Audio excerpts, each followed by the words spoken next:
Television.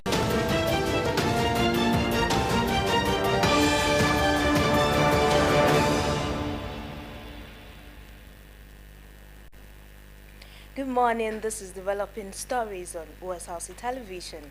My name is Blessing Obe.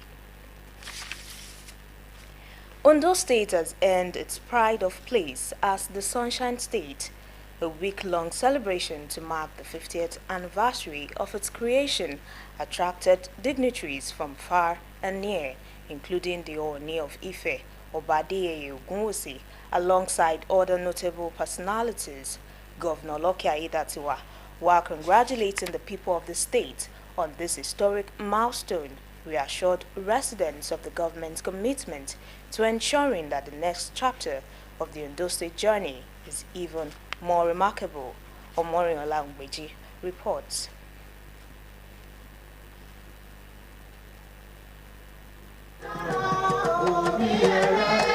From political leaders and traditional rulers to captain of industries, religious leaders and sons and daughters of Ondo State, thousands gathered to celebrate the Golden Jubilee. The atmosphere reflected a shared pride in Ondo State's journey so far and a renewed hope for a more prosperous future. As the governor, in time of a king and a priest, of a new order, bow on behalf of my people to confess and pray repentance for the sins and failures, the misrule and the mismanagement of our state. Ondo State Governor Loki Aiyedatiwa thanked God for the journey so far and commended the resilience of the people in sustaining peace and promoting progress in the state, which he noted is richly endowed with abundant natural resources. To our workers, entrepreneurs, farmers, artisans, professionals, and investors, we have found our commitment to building an enabling environment where diligence is rewarded, innovation is supported, and talent is allowed to flourish without any form of hindrance. While acknowledging the efforts of the founding fathers and mothers, as well as other key stakeholders whose sacrifices, foresight, and faith laid the foundation of the state, the governor called for honesty, unity, and courage as Ondo State builds for the next 50 years. My dear people of Ondo State, 50 years ago, Ondo State was an idea and a vision rooted in hope. Today, it is a living, breathing reality. And tomorrow, by the grace of God and the unity of our people, Ondo State shall stand even taller as a beacon of excellence, stability, and progress among the committee of states in our great country, Nigeria. Former governor of the state, Dr. Olusegun Mimeko, affirmed the remarkable achievements of Ondo State at 50 and expressed optimism for a better time. In terms of human capacity, in terms of industrialization, in terms of innovation, in terms of abolition of poverty, inequality, in terms of reducing unemployment, youth unemployment to the barest minimum. These are good. We want to be the human capacity capital of Nigeria, industrial capital of this nation. Ekiti State Governor Biodun Oyebanji described the Golden Jubilee as a remarkable milestone in Ondo State's history and pledged a more robust relationship between the two states for growth. We are so proud of the development strides that Ondo State has achieved. And we are grateful to all the former governors of this state that have served Ondo State. But I must place on record my gratitude and appreciation to my brother, the governor of Ondo State, for doing a very great job in Ondo State. In his remarks, Nigerian President Bola Tinubu, represented by the Minister of Interior Olubunmi Tunji-Ojo, commended the resilience, industriousness, and civic responsibility of the people of Ondo State since its creation.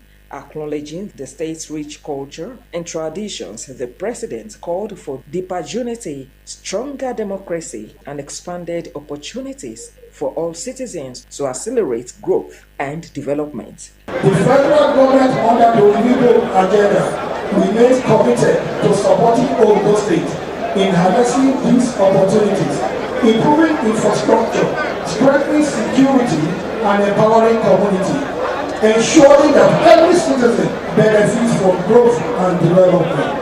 To the youth of Ondo State, I send a special message. You are the architect for the next 50 years.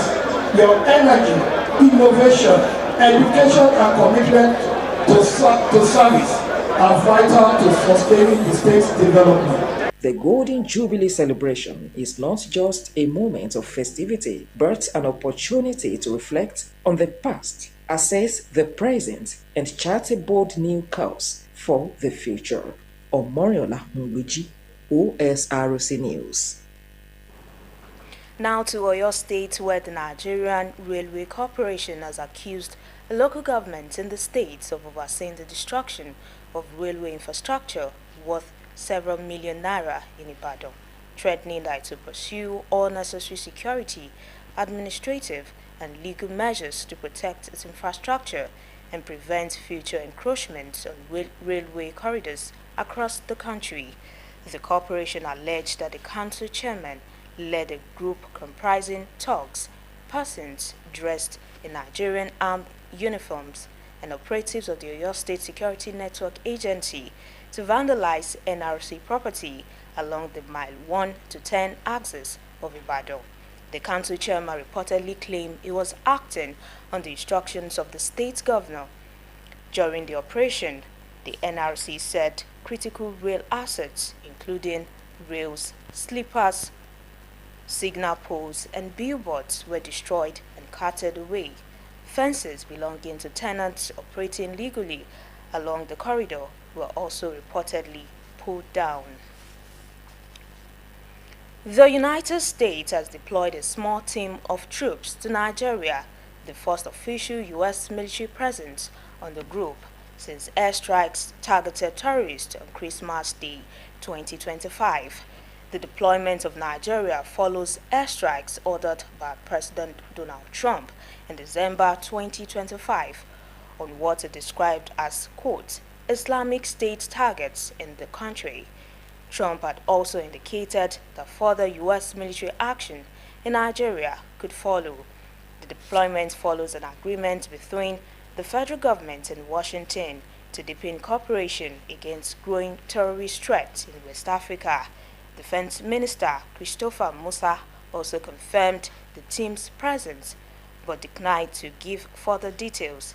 The federal government has stressed that its military operations target all armed groups that attack civilians regardless of religion. And outside Nigeria, Japan warned of possible avalanche in the country's northern region on Wednesday as the mercury suddenly rose after 2 weeks of extreme snowfall that paralyzed traffic and collapsed houses. Sustained snow since last January has buried northern communities like Aomori under drifts of around 2 meters that left residents struggling to leave home and forced schools and businesses to close. By Wednesday, extreme snowfall had killed 35 people and caused 393 injuries across the country since January 20, according to the Fire and Disaster Management Agency. Many of the cases involve months of snow falling on residents from houses or people tumbling from their roofs while trying to clear it. The government has deployed troops to help clear huge drifts in the northern regions. Weather forecasters warn that cold weather will return from the weekend and bring further snow to northern cities. And that's developing stories on Osrc television. Join us by 12 p.m. for Word at Noon. Good morning.